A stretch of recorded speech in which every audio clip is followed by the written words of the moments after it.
เสียจรยนต์มื้อนี้จะมาเล่นเกมเลยพี่น้องเสียเขาอมน้ำใส่แก้วแต่แข่งกันมี2ทีมหนึ่งมี2คนเนาะมาเบิ่งกันว่าใครชนะผู้ได้เสียในถึงท่าหน้าดำมีเด้อโอเคเนาะไปเบิ่งกันเลยโชว์ โอ้ยลังแกพ่อโจนี่หนึ่งนี่อมน้ำใส่แก้วผู้ได้สิเต็มก่อนทีมละ2คนเอาเฮ็ดเอา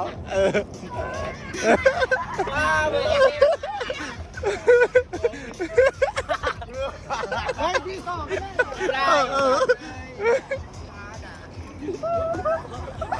บ้าด่าจุ่มเลยเมื่อกี้แหละ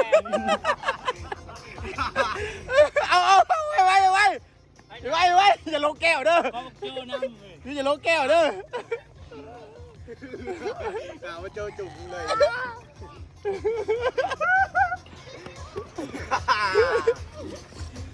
เขาจะเต็มเลยบอล เขาจะเต็มเลยกูบอกบอยไว้บอยบอลล้มมันใหญ่กำมันใหญ่แม่มันจะเต็มเลยหูบอลบอลล้มใหญ่เลย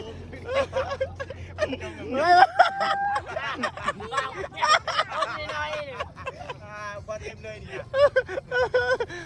ดูตายด่าแล้ว